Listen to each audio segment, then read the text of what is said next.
Τα ψυχολογικά σημαίνει ότι τα αγόρια ξαναζούν την παιδική τους ηλικία και τα ειδικοδιακά τους αισθήματα. Δηλαδή ξαφνικά βλέπουν τη μαμά πάλι με τον τρόπο που την έβλεπαν στα 3, δηλαδή με κάποιο πάθος. Και τα κορίτσια τον μπαμπά τους. Τώρα όμως είναι μεγάλα, ξέρουν ότι δεν γίνεται τίποτα με αυτούς. Τα μικρά παιδιά δεν ξέρουν. Όταν είσαι 2-3 χρονών και θες τη μαμά σου, δεν ξέρεις ότι δεν μπορείς να την έχεις. Σιγά σιγά το μαθαίνεις από την παρουσία του πατέρα ή της μητέρας. Στην εφηβεία το καταλαβαίνεις αμέσως αυτό. Και τι κάνουν τα παιδιά? Στρέφονται συχνά εναντίον του ιδίου φύλου. Δηλαδή μπορεί τα αγόρια να αρχίσουν να μαλώνουν με τον μπαμπά τους ή τα κορίτσια με τη μάνα τους, που είναι συνηθέστατο. Πολλές φορές τα αγόρια, μα είναι έντονη η διποδιακή κάθεξη που λέμε από το παρελθόν, τα βάζουν και με τη μάνα τους. Είναι ένας τρόπος να απομακρυνθούν από αυτή. Δεν θέλουν να τους χαϊδεύουν, άμα είστε μητέρες και όλα τα αγόρια, άσε με, κάνει η μαμά που βρήκε τώρα και έναν καινούριο άντρα στη ζωή της, μεγάλων, ωραίων, ενώ ο άντρας της έχει λίγο σαραβαλιάσει. Οπότε θέλουν οι καημένοι να τα χαϊδέψουν, να τα κάνουν τα περισσότερα αγόρια και εγώ θυμάμαι την έσβονα τη μάνα μου και λοιπά. Δηλαδή να σε φυλάει, να σε αγκαλιάζει, να σε σαλιώνει, να σε κάνει όλα αυτά που κάνει. Αυτά είναι μια άμυνα απέναντι και στην έντονη σεξουαλικότητα που έχει το παιδί. Όταν έχει τις ορμόνες, έχει στήσει, τα κορίτσια έχουν περίοδο, βγαίνουν ορμόνες πάρα πολλές μέσα. Και έτσι δημιουργούνται καταστάσεις. Και γι' αυτό έχουμε πολλά μαλώματα στην εφηβική ηλικία, μέσα στην οικογένεια. Τα κορίτσια αρχίζουν, καταλαβαίνουν και τα αγόρια ότι στο σπίτι δεν γίνεται τίποτα πλέον με τη μαμά και με τον μπαμπά. Δεν μπορείς να προχωρήσεις αυτή τη σχέση. Αλλά τώρα έχουν ένα μεγάλο πράγμα και μπορούν να πάνε αλλού. Όταν είσαι 2-3 ετών, η μόνη γυναίκα που έβλεπα εγώ ήταν η μάνα μου και η γιαγιά μου. Εκεί αναγκάζεσαι να τα καταπνίξεις. Είναι σαν συνεργασία και είναι μια γυναίκα μόνο και ένας άντρας πολύ μεγαλύτερος από σένα. Τι να κάνεις, να τα καταπνίξεις. Ή αυνανίζεις. Αυτό που κάνουν οι περισσότεροι. Τότε όμως καταλαβαίνουν ότι υπάρχουν και άλλες γυναίκες. Και οι κοπέλες είπαν να ανακαλύπτουν αυτόν τον θαυμαστό Γεωργάκη, Γιαννάκη, οτιδήποτε που περιφέρεται στο σχολείο ή στη γειτονιά και εξειδανικεύεται κιόλας. Τον βλέπουν ως, ξέρετε, αν ερωτεύεται μια κοπελίτσα, τον θεωρεί καταπληκτικό. Τι γίνεται τότε? Έχουμε επανάληψη της εξειδανίκευσης που είχε με τον πατέρα της. Όπως ο πατέρας ήταν καταπληκτικός, ή για τα κορίτσια, για τα αγόρια, η μαμά ήταν η πιο ωραία, η πιο καλή, η πιο έτσι. Τώρα ξαφνικά ανακαλύπτει τις ίδιες ιδιότητες στην γειτονοπούλα ή στη συμμαθήτρια, στο σχολείο, την οποία εξειδανικεύει, τη βλέπεις πάρα πολύ ωραία, πάρα πολύ έξυπνη και αυτή μπορεί να την έχεις. Και αν όχι σεξουαλικά, μπορεί να την έχεις, να βγεις, να της πιάνεις στο χέρι, να αγαπάει εσένα μόνο, γιατί στο σπίτι έχουμε και εκτός από τον πατέρα υπάρχουν και αδέρφια και τέτοια, οπότε χάνεις τη μοναδικότητα. Την χρειαζόμαστε όλοι από την εποχή του πρώτου έτους. Οπότε το αγόρι καταλαβαίνει μπορεί να βρει μια κοπέλα που να είναι μοναδικός γι' αυτό. Να τον θεωρεί σπουδαίο, έξυπνο, ωραίο, καταπληκτικό, αθλητή κλπ. Και το ίδιο είναι οι άντρες με τα κορίτσια που ανακαλύπτεις τι καταπληκτική ομορφιά έχει μια κοπελίτσα στη γειτονιά που δεν της έδινε σημασία μέχρι τότε καθόλου. Ένα χαζοκόριτσο ήταν, αλλά αυτοί είναι οι πρώτοι εξειδανικευμένοι εφηβικοί έρωτες που εκτονώνουν αυτή τη σεξουαλικότητα και σήμερα, καλός ή κακός, εκτονώνεται και φυσιολογικά η σεξουαλικότητα. Δηλαδή τα κορίτσια σήμερα κάνουν σεξ 20% από 12 χρονών, που είναι βρέφια. Καλός ή κακός, αλλά αυτό γίνεται στατιστικά στην Ελλάδα, η οποία είναι από τις πιο προχωρημένες χώρες στην Ευρώπη. Από εκεί που ήμασταν οι πιο μαζεμένοι, την εποχή τη δικιά μου που κάναμε 2 χρόνια, αν το έπιανες και ποτέ, ήταν όλο γράμματα, βλέμματα και όλα αυτά. Τώρα που έρχονται ένα σωρό κοριτσάκια, 12 χρονών, και όχι με έναν, με πολλούς. Γίνεται στην τάξη μέσα. Λέει μία, πήγα αυτό, πήγα αυτό, λέει και η άλλη. Εγώ γιατί να υστερώ. Γιατί τότε η οικογένεια γίνεται η παρέα, γίνεται η τάξη, η παρέα, η φιλική κλπ.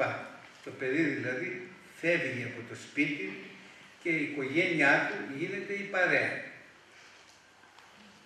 Όποια παρέα έχει και συνήθως έχουμε μια παρέα που είναι βασικά καθορίζει τη ζωή μας μετά. Το πώς θα αντιθούμε, βλέπουμε αυτούς, ποια θα είναι η συμπεριφορά μας, δεν ακούμε βέβαια πια ούτε τη μαμά ή τον μπαμπά, γιατί αυτοί είναι γέροι, είναι ξεπερασμένοι, δεν ξέρουν τι τους γίνεται κλπ. Ενώ η παρέα είναι... Άμα ακούτε πολλές φορές, και εγώ άκουγα την κόρη κανένα, μιλάγανε το τηλέφωνο, νόμιζα δεν ακούν καμιά φορά. Και μιλάγανε για τις μανάδες. Ήταν όλες 30-35 χρονών. Η γριά η δικιά σου, μανά, έτσι λέγανε ότι ήταν όλοι. Και εγώ άκουσα μια φορά, κάποιος μίλαγε στην κόρη μου, που ήταν στην εφηβεία, αφού έβαλε μια γυναίκα πρώτα, λέει η Μαρία, σήκωσα εγώ το τηλέφωνο, είναι εκεί η κόρη σας, ξέρω, η κόρη σας, δηλαδή είπε το όνομά της. Λέω ναι, τη φώναξα, αλλά ξέχασε η άλλη την πόρτα ανοιχτή και άκουγα εγώ. Και βγήκε ένας μαντράχαλος, ο γέρος έφυγε. Και τα έγινε εξωφρενό, 35 χρόνια άνθρωπο, σε λένε γέρος. Έγινε...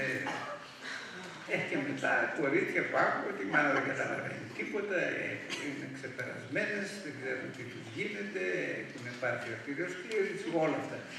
Είναι μια προσπάθεια που, όπως είπε ένας μεγάλος παιδίατρος και ψυχαναλυτής, ο Winnicott, για να οριμάσει ο έφηβος πρέπει να σκοτώσει συμβολικά τους γονείς του. Αλλιώς δεν μπορεί να βγει έξω, είναι τόσο κολλημένος τόσα χρόνια, 12 χρόνια με τους γονείς, και έτσι ο φόνος γίνεται με αυτόν τον τρόπο. Και όταν βρίσκονται μαζί, η μάνα μου έκανε κάτι, περιμένεις τώρα, οι γυναίκες, κοιμισμένες, έτσι, αλλιώς, για τους πατεράδες το ίδιο, είναι ένας συμβολικός φόνος της σημασίας που είχαν οι γονείς για τα παιδιά, η οποία παραμένει μέσα, αλλά ο έφηβος κοιτάει να ξεφύγει και τώρα έχει την ευκαιρία να ξεφύγει. Η παρέα πλέον γίνεται η οικογένεια, εκεί μπορεί να ερωτευτεί, να κάνει και σεξ, όταν είπα μεγαλώσει λίγο, αλλά τώρα δεν χρειάζεται να μεγαλώσει, περίπου 40% των κοριτσιών έχουν κάνει σεξ μέχρι 14 χρονών. 16 χρονών έχει φτάσει 80 με 85%. Μετά είναι μερικές που αργούν πολλά χρόνια και αυτές έρχονται σε εμάς μετά.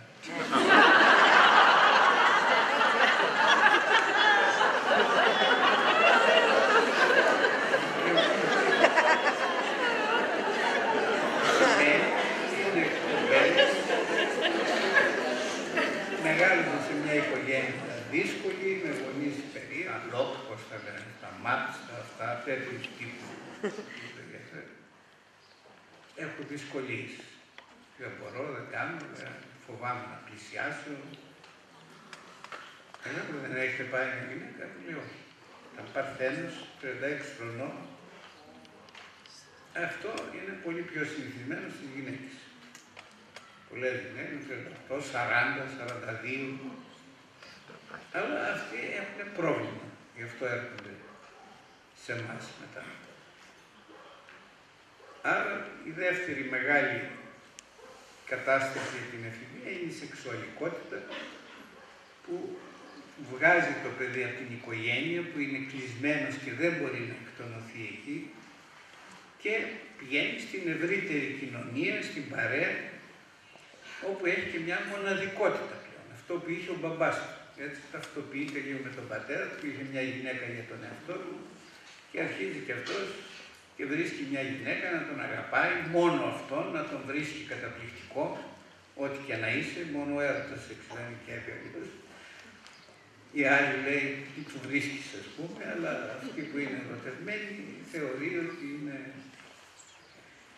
αυτό είναι μια μεγάλη ευκαιρία για την εφηβεία και έτσι βγαίνει στην κοινωνία. Εκεί είναι η τρίτη μεγάλη, γιατί εκτός από την επιθετικότητα και τη σεξουαλικότητα, την αναβίωση δηλαδή των αισθημάτων της πρώτης παιδικής ηλικίας, βγαίνει στην κοινωνία που είναι κάτι καινούριο λίγο, πέρα από το σχολείο που είναι μια πρώτη κοινωνία, αλλά και αυτή είναι περιορισμένη, αλλά βγαίνει έξω, βγαίνει σε μάτς, βγαίνει εδώ, εκεί. Και εκεί αντιμετωπίζει προβλήματα.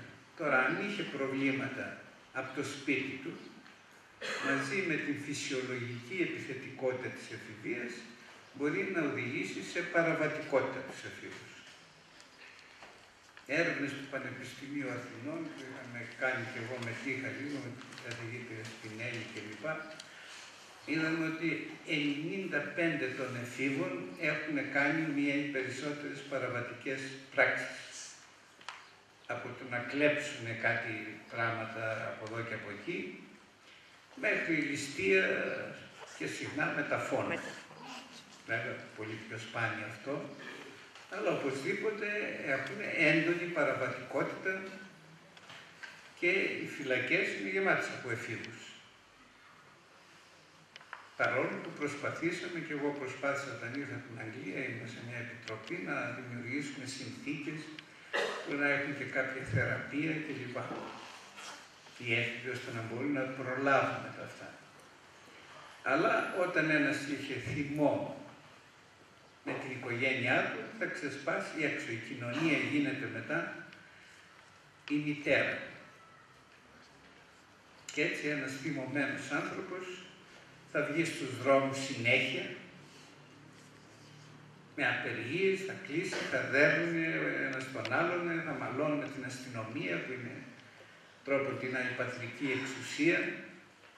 Και αυτή είναι ορισμένη που είναι συνεχής σε αυτό. Άλλο είναι μια φυσιολογική απεργία, αντίδραση όταν ένα επάγγελμα ζητάει κάποια δικαιώματα και άλλο που είναι μερικοί επαγγελματίες σε διαδηλώσεις, σε παραβατικότητα, σε ξύλο κλπ. Και έτσι έχουμε προβλήματα με τους εφήβους κάθε κοινωνία μετά. Τώρα, και είναι πρόβλημα μεγάλο, γιατί άμα τους βάζεις φυλακή, εκεί μαθαίνουν για τα καλά την εγκληματικότητα και από τους μεγαλύτερους. Υπάρχουν προβλήματα σεξουαλικότητας, γιατί σε όλες τις φυλακές, αν δει ένας έφηβος, κατά κανόνα τον βιάζουν οι άλλοι.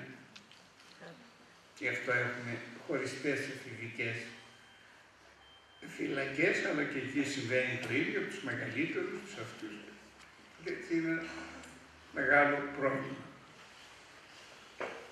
Άρα στην εφηβεία, για να επαναλάβω λίγο, έχουμε μια επανάληψη της παιδικής ηλικίας, με άλλες συνθήκες. Τώρα θα πω δύο κουβέντες και θα σταματήσω για να ρωτήσω τι ρόλο παίζουν οι γονείς. Οι γονείς παίζουν πολλούς ρόλους και στάσεις. Ένα είναι, γίνονται αμήχανοι, δύσκολοι, μπερδεμένοι, δεν ξέρουν τι να κάνουν. Είχαν ένα παιδί σχετικά καλό, ήταν σχετικά υπάκο, καλό στα μαθήματα, με κάποια προβλήματα που έχουν όλα τα παιδιά και ξαφνικά έχουν ένα μικρό τέρας που δεν ακούει τίποτα, απαιτεί πράγματα, βγάζει γλώσσα φοβερή στον πατέρα του, στην μάνα του, γυρνάει αργά το βράδυ, απαιτεί πράγματα, κλέβει λεφτά από τους γονείς, τους συνηθέστατους τους εφήβους και λοιπά και δεν ξέρουν τι να κάνουν. Αυτή είναι η λογική πλευρά και πολλές φορές έρχονται τότε σε έναν ειδικό για να πούνε τι να κάνουν. Γιατί τους λέω είναι εφηβεία, δεν τι να κάνουν, να το μας τρελάνει. Ο πατέρας θα τον σκοτώσει.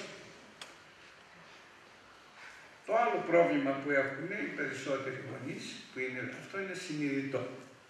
Είναι ασυνείδητο διότι ταυτοποιούνται με τον έφηβο γιο του, βγαίνει η δική τους εφηβεία, που είναι θαμμένη μέσα και έτσι ξαναζούν πράγματα με τους εφήβους που έχουν και ήδη μέσα τους.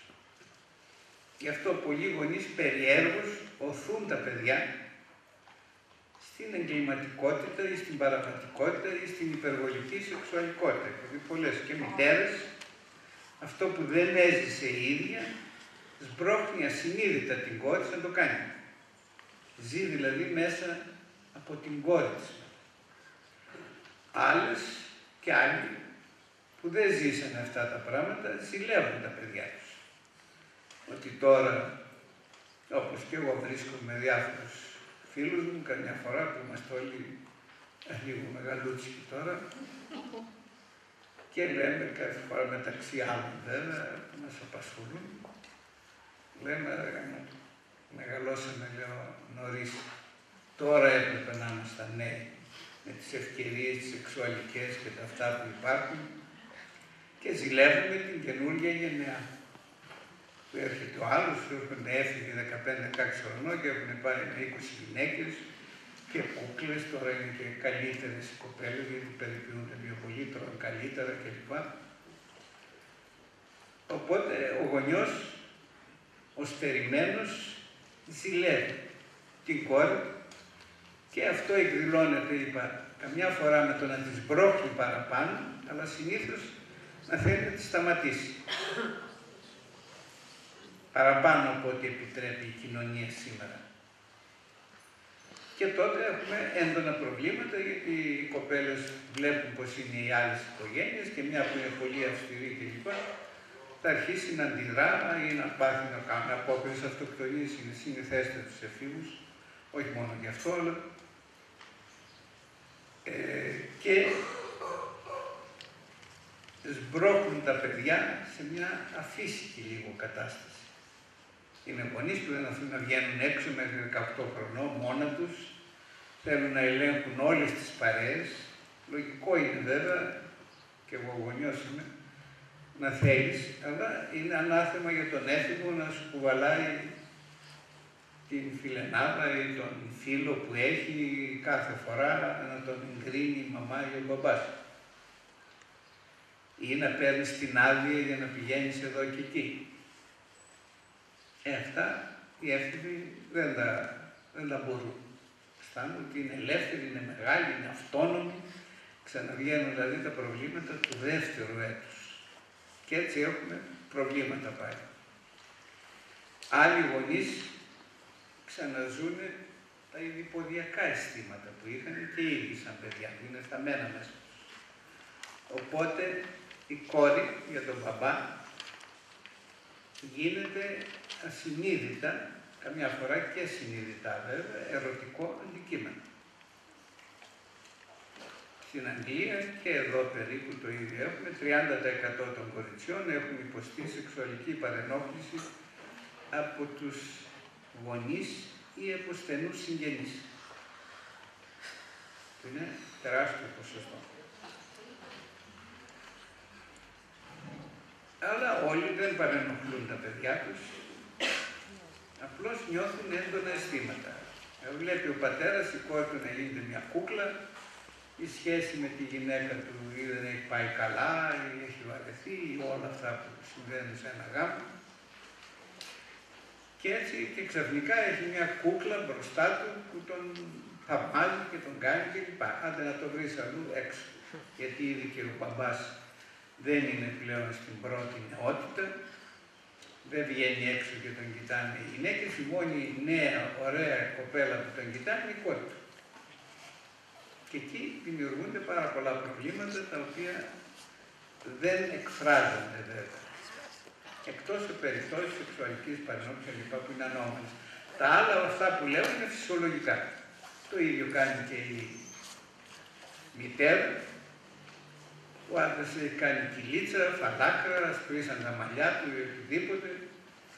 Και ξαφνικά έχει αυτό το παλικάρι, αφράτος, νέος, δυνατός, που τη λατρεύει κιόλας, γιατί και αυτή βγαίνει έξω και δεν κάνουν ουρά οι άντρες να τη θαυμάσουν όπως πρώτα. Και έτσι κολλάει ακόμα περισσότερο η Ελληνίδα μητέρα στο γιο της, όπως ξέρουμε, και τον δημιουργεί φοβερά προβλήματα. Δεν τον αφήνει να φύγει μαζί της, βρίσκει μόνιμα στραβά πράγματα σε όποια φίλη έχει ο γιος της. Του λέει είσαι μικρός, να διαβάσει πρώτα, να τελειώσει να πάρει το δίπλωμά σου στο πανεπιστήμιο με το καλό και μετά εντάξει να πας να βρεις και μια κοπέλα κλπ. Αυτά είναι πράγματα που βέβαια ούτε τα καταλαβαίνουν τα περισσότερα, δεν ομολογούνται, αλλά δημιουργούν εντάσεις στην οικογένεια. Αυτά τα βλέπουμε όταν τους βλέπουμε για θεραπεία πλέον, οικογενειακή θεραπεία που έρχεται όλη η οικογένεια, σιγά βλέπουμε πράγματα που οφείλονται ακόμα και παραβατικότητα, καταθλίψεις, τάσεις για αυτοκτονίες ή προσπάθειες αυτοκτονίες, δυσκολίες να πάνε καλά στο σχολείο κλπ. Γίνονται από τέτοια προβλήματα μέσα στην οικογένεια. Και αν είχε προβλήματα μέσα στην οικογένεια, αυτό το παιδί μετά θα έχει και προβλήματα στο σχολείο. Ακόμα και αυτός ο αξιωματικός που σας είπαμε, σχολείο μόνος μου, δεν ξέρω κι εγώ γιατί. Ήμουνα λίγο περίεργος. Και έτσι έχουν προβλήματα και κοινωνικά αργότερα, αλλά η ένταση, η φοβερή και της σεξουαλικότητας και της επιθετικότητας σιγά σιγά μειώνεται λίγο και στα 18 περίπου έχουμε ένα κάποιο τέλος της εφηβείας, όχι ψυχολογικό, γιατί σήμερα τα παιδιά είναι εξαρτημένα του γονείς. Είσαι γιατρός, τελειώνει η εφηβεία γύρω στα 40, γιατί δεν έχει όλη την ώρα σπουδάζεις, κάνεις, έχεις κάποιον στο κεφάλι σου κλπ. Και από εκεί και πέρα έχουμε και κοινωνικά προβλήματα, ακριβώς γιατί οι έφηβοι μετά αντιδρούν. Κάψαν την Αθήνα, όπως ξέρετε πριν, και ποιοι την κάψανε το 8. Τα παιδιά από τα βόρεια πρόστια. Δεν είναι αυτά που λένε οι αριστεροί, ότι πεινασμένα παιδιά. Όλοι κατέβαιναν τα ρόλεξ με τα αυτοκίνητα, με σοφέρ και δέρνανε και κάνανε και ράνανε και από την πόλη. Αυτή είναι η επιθετικότητα που βγαίνει ενάντια στους γονείς, γιατί τα παιδιά αυτά αισθάνονται εγκαταλελειμμένα.